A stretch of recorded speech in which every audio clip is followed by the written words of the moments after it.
Hello friends, स्वागत है आप सभी का आपके अपने YouTube channel NS study point पर। फ्रेंड्स, आज के हम इस वीडियो में इंडियन ज्योग्राफी के बहुत ही इंपॉर्टेंट क्वेश्चंस को कवर करेंगे जो आने वाली सभी एग्जाम्स के लिए बहुत ही ज़्यादा इंपॉर्टेंट हैं। आपसे एक रिक्वेस्ट है, वीडियो को पूरा देखें और अगर आपको वीडियो पसंद आए तो दोस्तों के साथ ज़्यादा से ज़्यादा शेयर करें। यदि आप मेरे चैनल पर नए हैं तो प्लीज़ चैनल को सब्सक्राइब जरूर कर लेना। तो फ्रेंड्स, मेरी जो वीडियो होती हैं वो बिल्कुल भी टाइम कंज्यूमिंग नहीं होती हैं, क्योंकि समय बहुत बलवान है, बहुत ही ज़्यादा बहुमूल्य है और जो भी वैकेंसी आ रही है वो तुरंत ही उसका पेपर भी आ रहा है। जैसे अभी यूपीपी का फॉर्म भरने स्टार्ट हुए हैं और 11 फरवरी को एग्ज़ाम की डेट भी आ गई है। तो फ्रेंड्स, ऐसे में आपको जल्दी से जल्दी ज़्यादा से ज़्यादा तैयारी करनी है। तो चलिए बिना समय गवाए लेते हैं आज की वीडियो का पहला प्रश्न। पहला प्रश्न है, कौन सी जनजाति नीलगिरी पहाड़ियों में पाई जाती है? तो फ्रेंड, टोडा, कोटा, कुरुम्बा ये जनजातियां और मोघ मोघ कहाँ पर पाई जाती है? त्रिपुरा में पाई जाती है। तो फ्रेंड्स, इनको याद रखेंगे। आपसे ये भी पूछा जा सकता है कि टोडा क्या है? तो टोडा जनजाति है। तो चलिए, आई होप आपको समझ में आ गया होगा। अगला देखते हैं।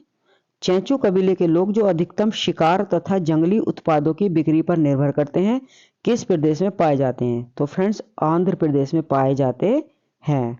फ्रेंड्स, यदि क्वेश्चन में आपसे ये पूछ ले कि चेंचू क्या है, चेंचू क्या है, तो कबीला है, कबीले का नाम है। कुछ भी पूछा जा सकता है फ्रेंड्स, आपसे एग्जाम में कुछ भी पूछा जा सकता है। किस उत्पाद को एक मार्क के प्रमाणीकरण की आवश्यकता होती है?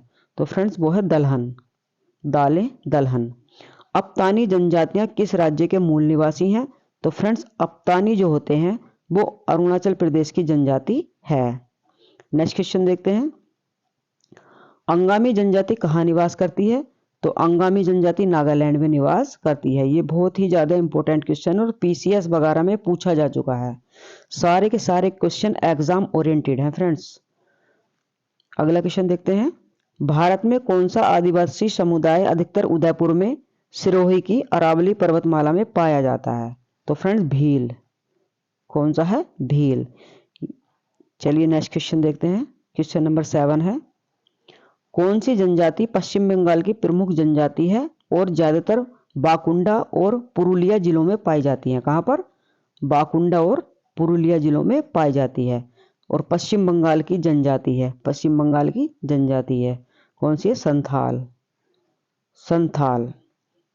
चलिए आगे देखते हैं फ्रेंड्स। किस राज्य ने सबसे पहले भूमिगत जल की कमी को बचाने के लिए प्रत्येक भवन में बारिश के पानी के संग्रहण को अनिवार्य किया था? तो वो था फ्रेंड तमिलनाडु। सबसे पहले तमिलनाडु ने ये नियम बनाया था। किस वर्ष गंगा को राष्ट्रीय नदी घोषित किया गया? 2008 में। कब? 2008 में। अगला क्वेश्चन है, क्वेश्चन नंबर 10। नदी के प्रवाह को मापने के लिए किसका उपयोग किया जाता है? तो फ्रेंड्स, क्यूसेक। क्या होता है? क्यूसेक। किसी स्थान की आर्द्रता जानने के लिए किसका प्रयोग किया जाता है? तो फ्रेंड्स, आर्द्रता को जानने के लिए हाइग्रोमीटर का प्रयोग किया जाता है। चलिए आगे देखते हैं। मैं सभी कुछ प्रतीक्षा करता और सभी कुछ प्रतीक्षा कर सकता है किंतु कृषि नहीं, ये किसने कहा था? हाँ, ये कथन किसने कहा था कि सब और सभी कुछ प्रतीक्षा कर सकता है किंतु कृषि प्रतीक्षा नहीं कर सकती है? तो किसने कहा था? ये पंडित जवाहरलाल नेहरू ने कहा था।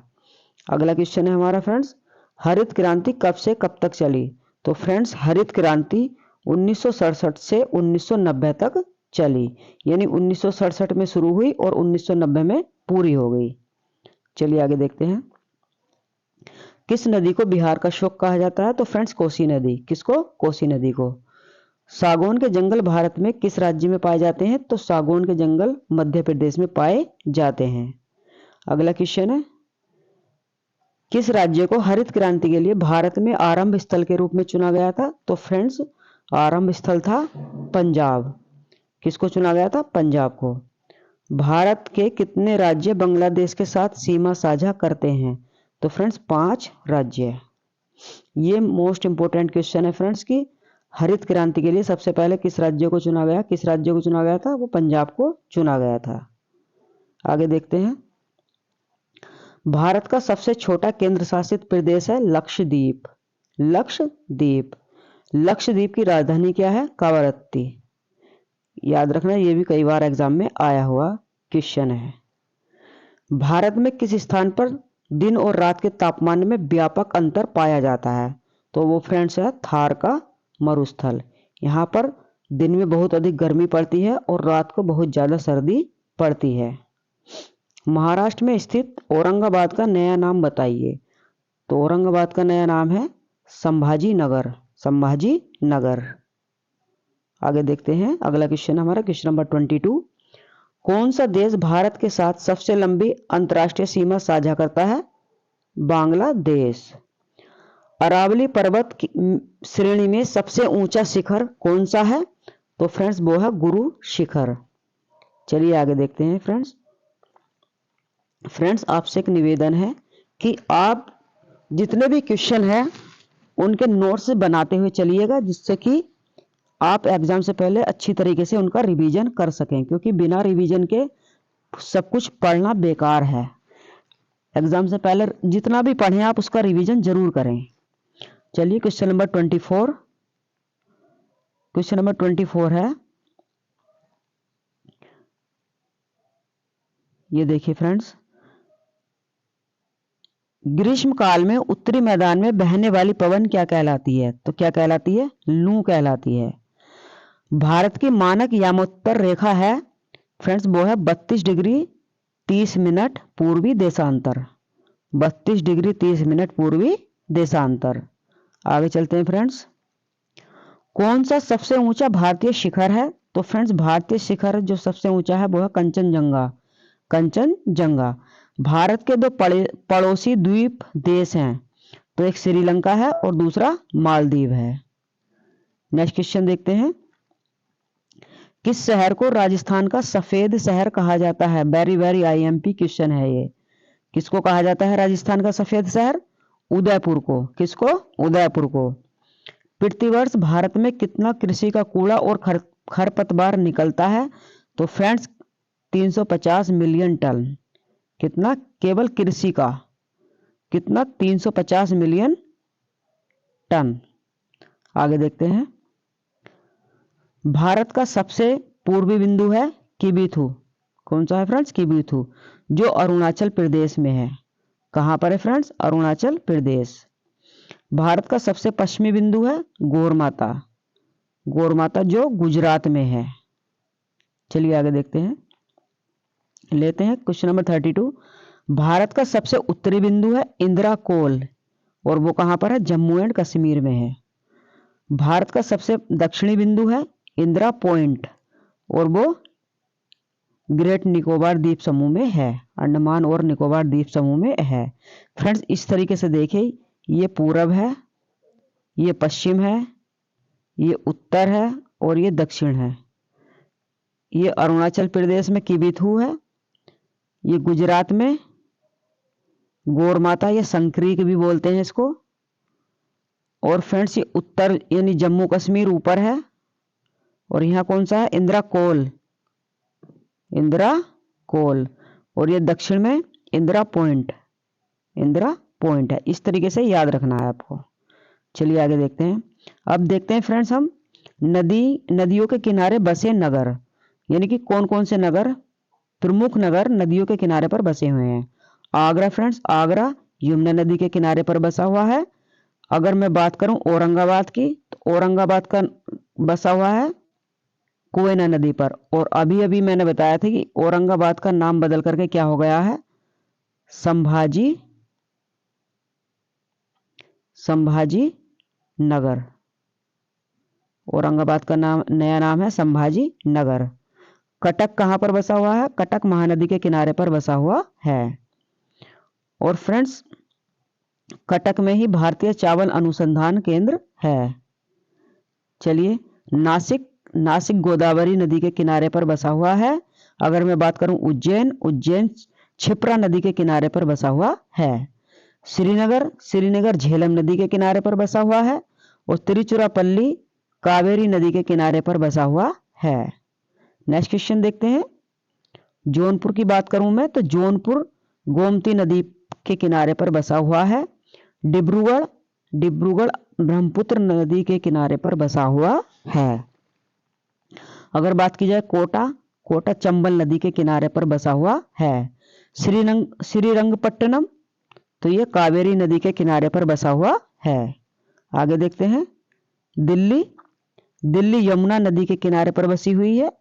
पटना, पटना गंगा नदी के किनारे पर बसा हुआ है। हरिद्वार गंगा नदी के किनारे पर बसा हुआ है। वाराणसी गंगा नदी के किनारे पर बसा हुआ है। फ्रेंड्स, कानपुर भी गंगा नदी के किनारे पर बसा हुआ है। अगर बात करूं मैं अजमेर की, अजमेर लूनी नदी के किनारे पर बसा हुआ है। देखिए वाराणसी गंगा नदी। फ्रेंड्स, क्वेश्चन में बहुत पूछा जाता है नदियों से भी क्वेश्चन। देखिए अहमदाबाद, अहमदाबाद साबरमती नदी के किनारे पर बसा हुआ है। कोलकाता हुगली नदी के किनारे पर बसा हुआ है। गुवाहाटी ब्रह्मपुत्र नदी के किनारे पर बसा हुआ है। और ये प्रमुख रूप से कहाँ बहती है? असम में बहती है। कहाँ पर? असम में। और डिब्रूगढ़ और गुवाहाटी कहाँ है? वो असम में ही है। जबलपुर, जबलपुर नर्मदा नदी के किनारे पर बसा हुआ है। नेक्स्ट क्वेश्चन देखते हैं फ्रेंड्स। मदुरई, मदुरई बेगई नदी के किनारे पर बसा हुआ है। पणजी मांडवी नदी के किनारे पर बसा हुआ है। अगर बात करूं गोवा तो गोवा भी मांडवी नदी के किनारे पर ही बसा हुआ है। और पणजी क्या है? गोवा की कैपिटल है। पुणे, पुणे मूठा नदी के किनारे पर बसा हुआ है। ये बहुत ही इंपॉर्टेंट है, नया क्वेश्चन है, इसको याद करके चलिएगा। वेरी वेरी आईएमपी क्वेश्चन है ये। सूरत, सूरत ताप्ती नदी के किनारे पर बसा हुआ है। तापी का दूसरा नाम तापी भी है फ्रेंड्स, ताप्ती का दूसरा नाम तापी भी है। अगर मैं बात करूं अयोध्या की, अयोध्या सरयू नदी के किनारे पर बसा हुआ है। हैदराबाद, हैदराबाद मूसी नदी के किनारे पर बसा हुआ है। और ये बहुत इंपॉर्टेंट है, कई बार एग्जाम में पूछा भी गया है कि हैदराबाद किस नदी के किनारे पर बसा हुआ है। संभलपुर, संभलपुर महानदी के किनारे पर बसा हुआ है। अगर बात करूं मैं विजयवाड़ा की तो विजयवाड़ा कृष्णा नदी के किनारे पर बसा हुआ है। चलिए फ्रेंड्स आगे देखते हैं। बद्रीनाथ, बद्रीनाथ अलकनंदा नदी के किनारे पर बसा हुआ है। लखनऊ, लखनऊ गोमती नदी के किनारे पर बसा हुआ है। गोरखपुर, गोरखपुर राप्ती नदी के किनारे पर बसा हुआ है। तो फ्रेंड्स ये थे प्रमुख नगर जो नदियों के किनारे पर बसे हुए हैं, बहुत ही ज़्यादा इम्पोर्टेंट है, इनको याद कर लीजिएगा। और साथ के साथ जो आपको याद ना हो उनका नोट्स बनाते हुए चलना है आपको। रात दिन एक कीजिए, मेहनत कीजिए और एग्जाम में अपनी एक सीट पक्की कीजिए। प्रमुख बांध, अगला टॉपिक क्या है हमारा? प्रमुख बांध परियोजना तथा उनसे संबंधित राज्य। तो देखिए मैटूर बांध, मैटूर बांध कहाँ पर है? तमिलनाडु में है। मयूराक्षी परियोजना कहाँ पर है फ्रेंड्स? मयूराक्षी परियोजना पश्चिम बंगाल में है। नागार्जुन सागर बांध कहाँ पर है? तो वो आंध्र प्रदेश में है। चलिए आगे देखते हैं। अगर मैं बात करूं हीराकुंड बांध की तो वो ओडिशा में है। कहाँ पर? ओडिशा में। भद्रा, भद्रा कर्नाटक में है। कलपक्कम, कलपक्कम तमिलनाडु में है। अगर मैं बात करूं कि राणा प्रताप सागर कहाँ पर है तो वो राजस्थान में, राजस्थान में है। चलिए आगे देखते हैं। नरोरा, नरोरा कहाँ पर है? उत्तर प्रदेश में है। और यहीं पर भारत, उत्तर प्रदेश का एकमात्र परमाणु संयंत्र है, एकमात्र। कहाँ पर? नरोरा में। तारापुर, बताइए तारापुर कहाँ पर है? महाराष्ट्र में। जवाहर सागर बांध राजस्थान में है। भवानी सागर तमिलनाडु में है। चलिए आगे देखते हैं। शिव समुद्र कहाँ पर है फ्रेंड्स?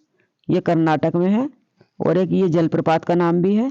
और ये बहुत ही ज़्यादा इम्पोर्टेंट है, मोस्ट इम्पोर्टेंट है। ये परियोजना क्या है?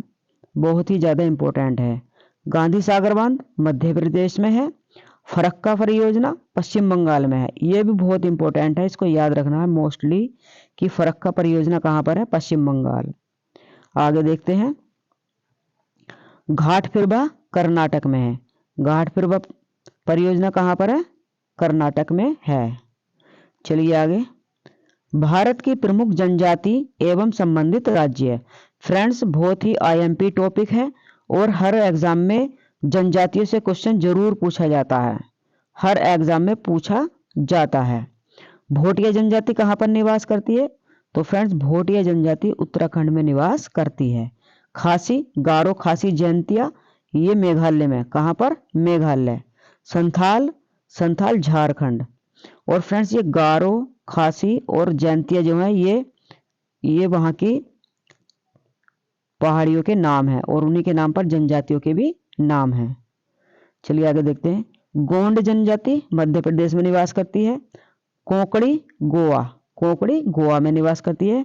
अगर मैं बात करूं कि अंगामी जनजाति कहाँ की है, तो वो नागालैंड की है और ये बहुत ही इंपॉर्टेंट है और शायद ये क्वेश्चन रिपीट भी हो गया है। लेपचा और भूटिया, लेपचा और भूटिया ये दोनों जनजाति सिक्किम में निवास करती हैं। चलिए आगे देखते हैं। ये अभी पीछे एग्जाम में आया था कि जौनसारी जनजाति कहाँ की है, तो ये उत्तराखंड की। कहाँ? उत्तराखंड। मोस्ट इंपोर्टेंट क्वेश्चन है सारे के सारे और ये भी बहुत ज्यादा इंपॉर्टेंट है। राजी जनजाति, राजी जनजाति उत्तराखंड में। और मैं बात करूं मोपला, मोपला जनजाति केरल में निवास करती है। मुरिया जनजाति, मुरिया जनजाति छत्तीसगढ़ में निवास करती है। अगला देखते हैं हम। टोडा जनजाति, टोडा जनजाति कहाँ पर निवास करती है? तमिलनाडु में निवास करती है टोडा जनजाति। मुंडा, मुंडा जनजाति कहाँ की है? ये झारखंड की है। और भील, अगर मैं बात करूं भील की, तो भील दो जगह रहती है। कहाँ पर? गुजरात और राजस्थान, दो स्टेट में रहती है भील, गुजरात में और राजस्थान में। अपतामी अरुणाचल प्रदेश में निवास करती है। ये बहुत ही आईएमपी क्वेश्चन है। तो फ्रेंड्स इन सब के टॉपिक के आप नोट्स बना लेना और एक एक बार रिवीजन जरूर कर लेना। अब देखते हैं भारत के प्रमुख बंदरगाह। भारत के प्रमुख बंदरगाह, पहले नाम है बंदरगाह का, फिर नदी या समुद्र पर है या फिर उसका स्थान है। तो चलिए आगे देखते हैं। फ्रेंड्स मुंबई, मुंबई बंदरगाह कहाँ पर है? अरब सागर में है, अरब सागर में। और कहाँ पर? महाराष्ट्र में है। मुंबई कहाँ पर है? महाराष्ट्र में है। पारादीप बंदरगाह कहाँ पर है? बंगाल की खाड़ी में है। और ओडिशा किस राज्य में है? ओडिशा में है। विशाखापत्तनम, फ्रेंड्स ये भी बंगाल की खाड़ी में स्थित है और आंध्र प्रदेश राज्य में है। फ्रेंड्स न जाने कितनी बार ये क्वेश्चन पूछे गए हैं, इनके नोट्स बनाते हुए चलिए और याद करते हुए चलिएगा। देखना आप जब मेरी वीडियो समाप्त होगी तो कम समय में कितने सारे क्वेश्चन होंगे, आप खुद अंदाजा लगा लेना। इसलिए अगर आपने पिछली वीडियोस नहीं देखी है तो डिस्क्रिप्शन में लिंक दिया हुआ है, वहां पर जाकर के आप सारी वीडियोस देख सकते हैं। आगे चलते हैं। अगर मैं बात करूं चेन्नई की, तो वो बंगाल की खाड़ी में स्थित है और किस राज्य में है? तमिलनाडु में है। कांडला बंदरगाह की बात करूं तो कांडला बंदरगाह कच्छ की खाड़ी में स्थित है और कौन सा स्टेट है? गुजरात स्टेट है। कांडला, आपसे सीधा सीधा ये भी पूछा जाता है, स्टेट भी पूछा जा सकता है या फिर इस कहां पर है ये पूछा जा सकता है। मुरगांव अरब सागर में स्थित है और गोवा किस स्टेट में है? गोवा में है। चलिए आगे देखते हैं। जवाहरलाल नेहरू बंदरगाह कहां पर है? अरब सागर में। कहां पर? अरब सागर। और किस स्टेट में है? महाराष्ट्र में है। अगर मैं बात करूं इन्नौर की, तो फ्रेंड्स ये बंगाल की खाड़ी में है और कौन से राज्य में है? तमिलनाडु राज्य में है। हल्दिया, हल्दिया कई बार पूछा गया है फ्रेंड्स। हल्दिया बंदरगाह कहाँ है? हुगली नदी पर है। कहां पर? हुगली नदी। और कौन से स्टेट में है? पश्चिम बंगाल। कहां पर? पश्चिम बंगाल। हल्दिया पश्चिम बंगाल, हुगली नदी। आगे चलते हैं फ्रेंड्स। अब बात करूं न्यू तूतीकोरिन बंदरगाह की, तो वो बंगाल की खाड़ी में है और बंगाल की खाड़ी में और किस राज्य में है? तमिलनाडु राज्य में है। फ्रेंड्स अगर बात करें न्यू मंगलोर की, तो ये अरब सागर में है और किस राज्य में है? कर्नाटक राज्य में है। पोर्ट ब्लेयर की बात करूं मैं, तो ये बंगाल की खाड़ी में है और किस में कौन से केंद्र शासित प्रदेश में है? अंडमान और निकोबार द्वीप समूह में है। तो फ्रेंड्स ये जो जितने भी बंदरगाह थे मोस्ट उन ये सब क्वेश्चन उसी से संबंधित हैं। आप इनको नोट कर लीजिएगा, पक्के करके याद कर लीजिएगा।